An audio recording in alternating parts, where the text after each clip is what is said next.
Bonjour à tous et bienvenue dans la vidéo de correction du TP sur la calculatrice.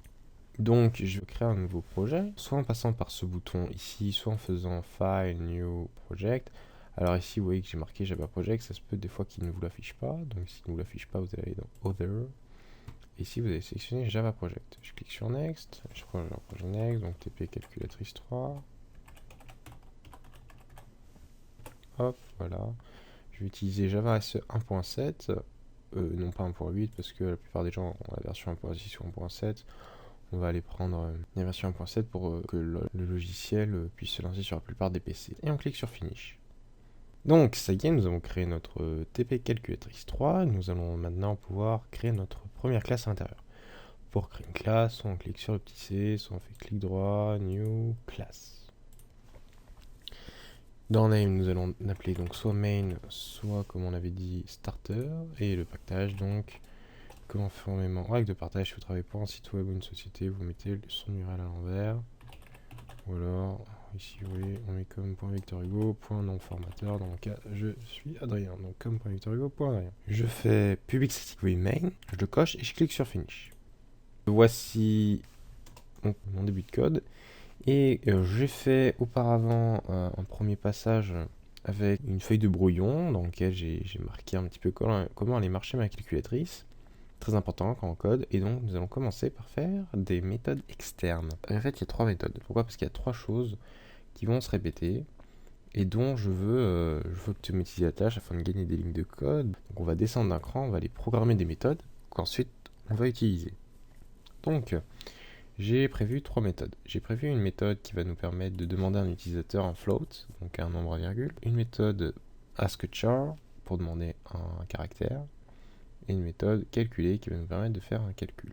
Je vous rappelle, prenez une méthode qui n'est pas un objet, donc ce que l'on fait la plupart du temps pour le début, static float, et on va faire un ask float. Donc, qu'est-ce qu'on va lui demander? On va lui demander à l'intérieur un message. C'est-à-dire un message à faire afficher à l'utilisateur. Ok. Donc là, ça surligne en rouge, ce n'est pas grave. C'est parce que nous n'avons pas encore fini de coder notre méthode float. Donc, debugger dit ce code n'est pas bon. Mais c'est normal, on n'a rien fait à l'intérieur. Par contre, si vous avez fini de coder, que là, il y a un truc rouge, il y a un problème. Donc, un float. Donc, qu'est-ce qu'on va commencer par faire? On va aller déclarer un clavier. On va aller scanner le clavier, pardon. Donc, scanner clavier égale new scanner. System.in. Scanner, pardon, hop, system.in.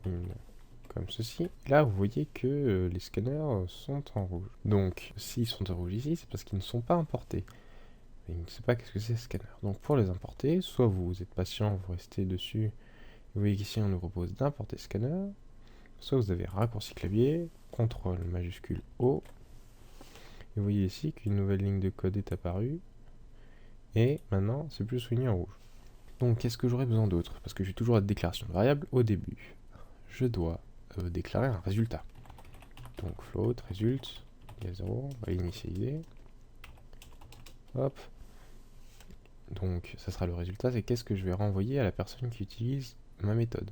Je vais ensuite faire un boolean isOK, parce qu'on va en fait créer ce qu'on appelle un système pour vérifier que la personne rend bien un float, pour éviter de faire cracher le programme à tous les coins de rue. Donc, nous allons commencer par faire une boucle while, c'est-à-dire le temps que. Et ensuite, n'hésitez pas à parler verbalement et à dire ce que vous êtes en train d'écrire. Le temps que ce n'est pas OK. Ici, je vous avais dit que quand on a un petit point d'exclamation comme ceci, je vous avais dit ça veut dire ce n'est pas. Donc le temps que ce n'est pas OK, qu'est-ce que je vais faire? Alors, pour demander un float, tout d'abord j'informe l'utilisateur de ce que je veux. Donc je vais lui faire system.println. Voilà, message. Je demande, j'affiche à l'ordinateur, à l'utilisateur, le message demandant un float. Ensuite, je vais aller faire quelque chose d'un petit peu spécial. Je vais faire ce qu'on appelle un try catch. Donc un try catch, c'est quoi? Catch, donc ça se présente comme ça. Hop, alors attendez, j'écris juste ensuite, je vous montre. Hop, voilà. C'est-à-dire qu'on va dans un premier temps faire le bloc d'instructions qu'il y a dans le bloc try. Donc ici, ça sera les instructions, ici, instructions à faire. Et si jamais dans ces instructions il y a un problème, ça va exécuter ce bloc d'instructions.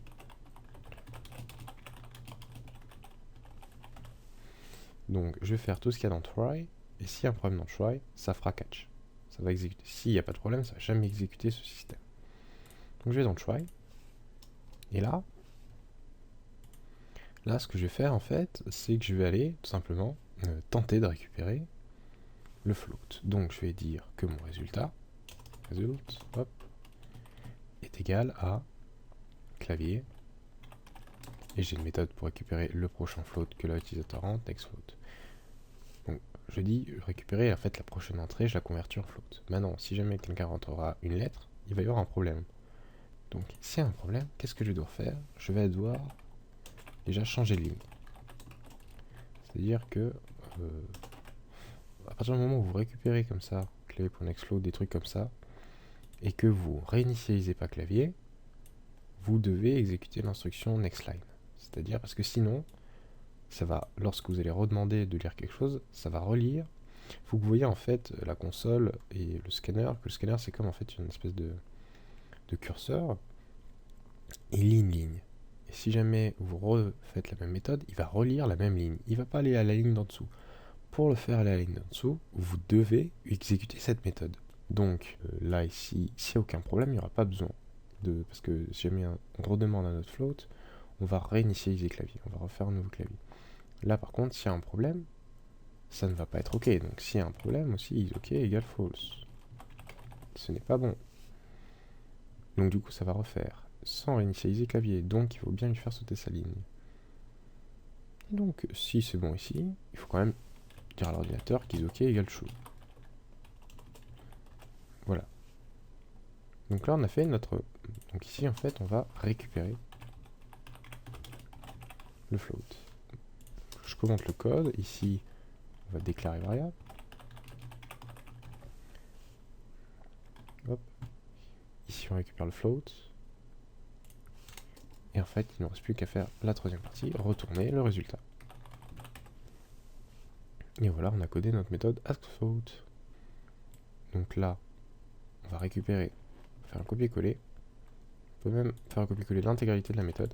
On va en créer une autre. Hop, voilà. Donc je cache par le petit point ici ma méthode. Alors ici, c'est souligné rouge parce que j'ai deux fois le même. Mais c'est pas grave. C'est pas grave. Pourquoi? Parce que ici, en fait, ce que je vais faire, c'est que je vais faire quasiment la même méthode. C'est pour ça que je vais copier-coller la méthode. Ça va être un askChar. C'est-à-dire, on va demander un caractère. Pareil, un message pour indiquer à la personne qu'est-ce que je veux demander comme caractère. Donc je déclare les variables, je récupère un char. Pour récupérer un char, il faut faire attention. Toujours ce système de is OK, on affiche le message, les instructions à faire, ça va être un petit peu différent. C'est-à-dire qu'ici, le résultat c'est une par float, c'est bien un char. Et là vous allez voir du coup il y a un problème ici, oui c'est plus nextFloat, ce serait nextChar. Mais là nextChar ça n'existe pas les amis. Et oui si je fais comme ça, vous voyez que ça fait un bug. Donc on va passer à travers en faisant comment? On déclare une string, et on va appeler line, une ligne. Après ici je vais dire que ma ligne sera égale à clavier.nextLine, prochaine ligne. Donc c'est équivalent de faire sauter aussi une ligne à utilisateur. Sauf que là, on va récupérer la ligne. Un petit peu. Avant de sauter la ligne, on va la récupérer. En fait, on va récupérer quoi? On va récupérer le premier caractère de la ligne. Donc dans la ligne, on va récupérer le premier caractère. Et vous savez que dans tout langage de programmation, ça commence par 0. En tout cas dans la plupart. Pour récupérer le premier caractère, il faut taper 0. Donc on va récupérer dans un string la ligne. Et ensuite, on dit que le résultat, c'est le premier caractère de notre ligne. Si jusqu'à là, il n'y a pas eu de problème avec ça, tout ça, hop, on sort de la boucle. S'il y a un quelconque problème, on saute une ligne et on recommence. Et pareil, on retourne le résultat, et voilà, on a déjà deux méthodes de créer, c'est parfait. Maintenant, on va créer la troisième méthode. Donc, celle-ci va être toute bête, c'est un float aussi, et ça va être calculé. Donc, ça demandera quoi? Ça demandera un float, un A, un char opérateur, et un float, un B. Donc, A plus B, A moins B, A je sais pas quoi B. Donc, pareil ici, il n'est pas content au début, c'est normal, on s'en fiche. On va déclarer les variables. De quoi avons-nous besoin? Bah, c'est très simple, on va voir déjà faire le résultat. Le résultat. On va quand même l'initialiser à 0, de toute façon il va être modifié dans le temps. Et après, on a opérateur, on va devoir faire une série de conditions, et là, on a if, un switch, lequel on va utiliser. On voit qu'opérateur, on va avoir plusieurs cas. Et ça va être des cas uniques, c'est-à-dire plus, moins. Donc, on va utiliser le switch qui semble la méthode la plus adaptée. Vous pouvez utiliser if aussi, c'est pas interdit. Donc, on utilise switch. Variable analysée, opérateur. Je cherche à voir dans opérateur. Qu'est-ce que je cherche à voir sur opérateur? Là, vous allez faire un truc très fastidieux, vous allez faire tous les cas possibles. Donc, dans le cas où c'est une division, attention, la cas d'une division, vous savez qu'on ne peut pas diviser par 0. On va devoir gérer ce cas. If, donc si mon b donc, est égal à 0, puisque je divise a par b, si mon b est égal à 0, on va voir cette erreur de 0. Donc, on va gérer ce cas-là, on va indiquer à l'utilisateur une erreur.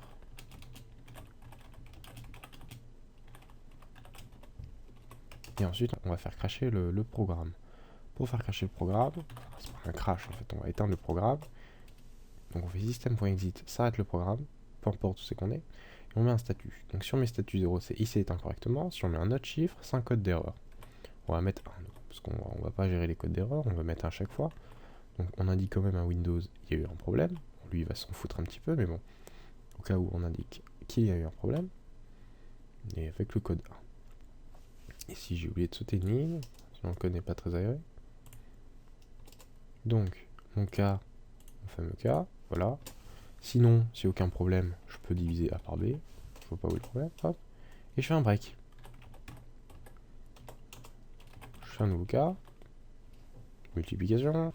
Il n'y a pas de cas particulier, donc A, qu'est-ce que je dis? Excusez-moi, il faut le stocker dans une variable, résulte. Résulte, les gars, résulte. Égal A multiplié par B. Je fais un break, n'oubliez pas.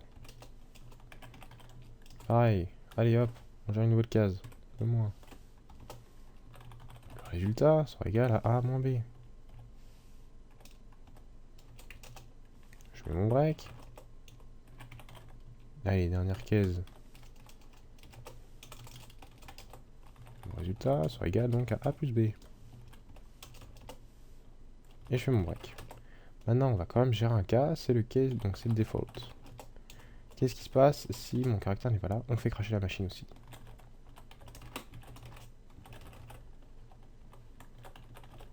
C'est une erreur que vous allez voir qui normalement ne va jamais se produire. On verra un tout petit peu plus tard pourquoi. On va quand même l'indiquer au cas où. Erreur, opérateur, inconnu. Hop, voilà. Point virgule. Et on a fait notre système. On envoie le résultat. Return, result. Et voilà, on a codé notre méthode de calcul. Donc maintenant, je vais pouvoir commencer à créer vraiment mon programme. Alors, quand on commence, on fait d'abord toutes les variables. Donc, je déclare un float A, un float B, un float résulte. On va cliquer jusqu'à là. Et je vais faire un char opérateur que je vais aller bien initialiser à dièse, ouais, pourquoi plus tard. Alors dièse, n'importe quoi, tout sauf les opérateurs, diviser, plus, moins, machin. Et un char pour commencer. Recommence avec 2 M, je crois. Recommencer. Et je vais dire que par défaut, on ne veut pas recommencer. Non, je ne veux pas. Et c'est parti. Donc, on commence un programme d'abord, on s'identifie, on dit bonjour à l'utilisateur, il utilise notre programme, on est bien content. Donc, bien jour et bienvenue, droit calculatrice. De rien. Et après, on va commencer à donner les instructions. Pour varier un petit peu et vous montrer toutes les possibilités de, par exemple, des boucles, nous allons utiliser ici une boucle do while. On aurait très bien pu utiliser une boucle while, mais j'ai décidé d'utiliser do while pour vous montrer un petit peu cette boucle, qui est des fois pratique. Donc, on va exécuter en fait à l'intérieur tout notre code de calcul. En fait, notre corps du programme. Le cœur du programme. Je programme en français, allez hop, cœur du programme. Donc, on va faire le cœur du programme, le temps que recommencer, hop, hop. Vous voyez, c'est pratique, hein, l'autocomplétion. Le temps que recommencer soit égal à O de oui, ou que recommencer soit égal à petit o de oui. Et oui, c'est deux choses différentes. Que recommencer, saut égal. Je vous laisse imaginer le temps que vous auriez fait si vous devez marquer recommencer à chaque fois. A au grand Y de yes. Ou recommencer, saut égal, petit Y de yes. Je pense que là on a fait à peu près tous les cas de figure pour dire oui en anglais et en français. On va pas faire toutes les langues non plus. Nous allons demander à l'utilisateur, on va en fait commencer à affecter notre variable A. On va l'affecter. Et en fait, on utilise la méthode askFloat. Oui, parce que notre demande askFloat. Le message, ça sera entrer le premier nombre. On demande à l'utilisateur d'entrer le premier nombre et la méthode s'occupera pour nous de dire à l'utilisateur, comme on a fait, d'afficher entrer le premier nombre, d'aller récupérer, de vérifier que c'est bien float. Là, on est sûr de l'avoir. Ensuite, on demande l'opérateur. Donc, qu'est-ce qu'on fait? On fait une boucle while. Pourquoi on fait une boucle while? Parce qu'on va vérifier ici l'opérateur. Donc qu'est-ce qu'on fait ici? Le temps que l'opérateur n'est pas égal à plus, et que l'opérateur n'est pas égal à moins, et que l'opérateur n'est pas égal à diviser, et que l'opérateur n'est pas égal à multiplier. Donc en fait, à partir du moment où c'est aucun de tous, c'est pour ça ici qu'en fait dans l'opérateur au-dessus, je vous ai dit de mettre dièse, enfin de mettre ce que vous voulez qui ne soit pas un des 4 opérateurs. Et donc ici, on va aller demander donc opérateur égale ask. Oups, désolé, je suis un peu vite. Voilà, askchar, et le message, on va lui dire rentrer l'opérateur. Alors, il y a un problème sur askchar. What the fuck? What happened? Oui, ici j'ai fait un float. N'importe quoi, c'est char ici, évidemment. J'ai oublié de mettre à jour le type. Je n'ai pas vérifié. Bon. Donc, ici on demande juste un caractère, une lettre, et ici, grâce à ça, on va vérifier que notre lettre, et on va même certifier qu'à partir de ce moment-là, ce qu'on aura dans la variable opérateur est bien un opérateur valide. Après avoir vérifié l'opérateur, on va demander tout simplement la lettre B. Donc B égale à askFloat, message, entrer le deuxième nombre.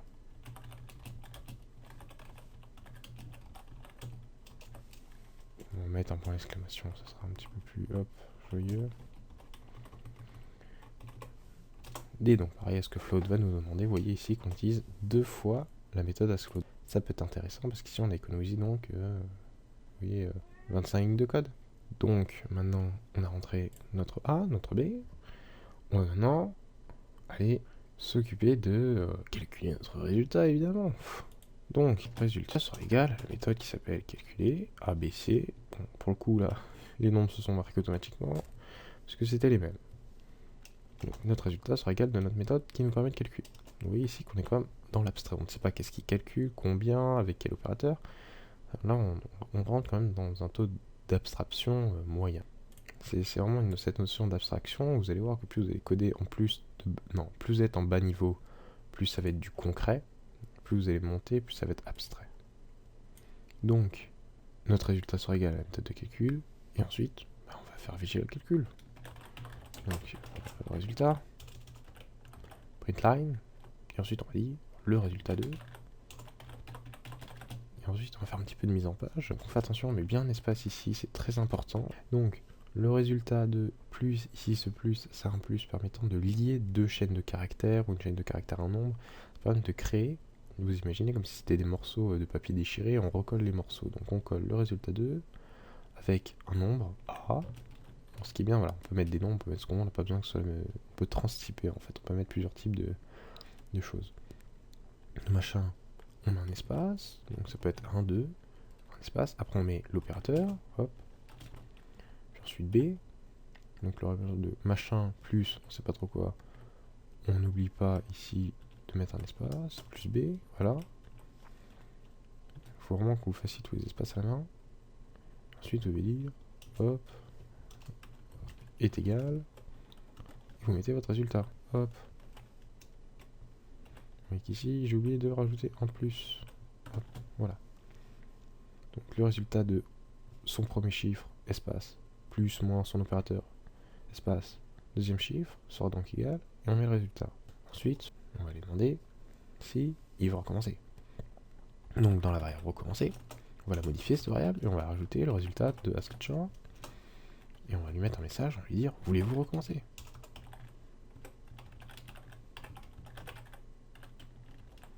Et après, on va lui donner quand même des instructions, qu'il puisse comprendre comment il peut recommencer. On va dire au On va mettre entre parenthèses, voilà, O ou non. Non, O ou yes, pardon, excusez-moi. O yes. Pour recommencer, ouais, pour recommencer.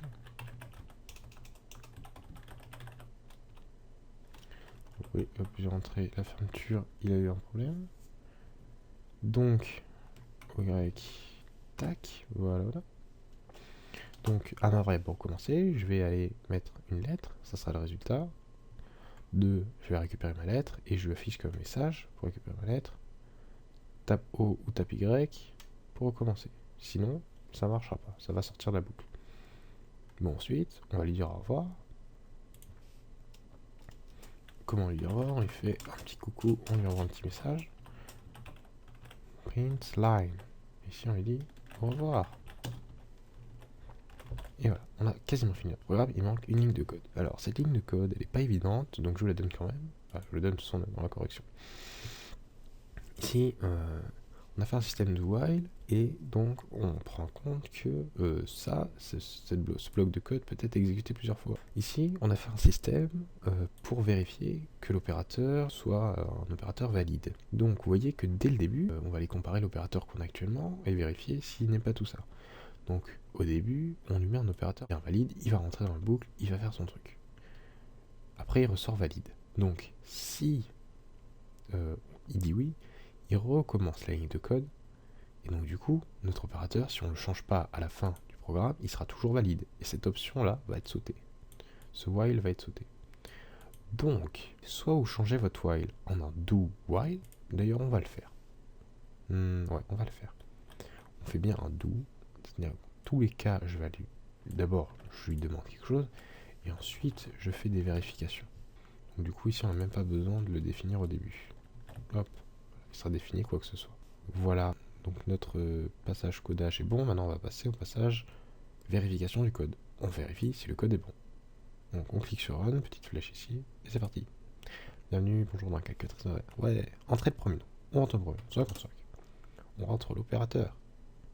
Plus. Alors, on va rentrer un mauvais opérateur pour montrer. Hop, je clique, il me redemande. Et tant que je rentre pas un bon truc, il va me redemander. Donc je vais rentrer un bon opérateur. Donc 55 plus. Pareil, si je rentre pas le bon nombre, il me le redemande. Et le temps que je rentre pas un nombre, il va s'énerver, il va vous redemander. En fait, enfin, il va vous pousser à bout jusqu'à ce que vous lui rentrez un bon nombre. On va dire là. Et là, vous voyez, j'ai fait plein de trucs, je sais plus trop ce que je fais. Et là, 175 plus 20, 75. Et je peux affirmer que 55 plus 20, ça fait 75. Vous voulez recommencer? Allez, on en fait un autre. Je vais montrer, entrer premier nombre 5. Je vais diviser par 0.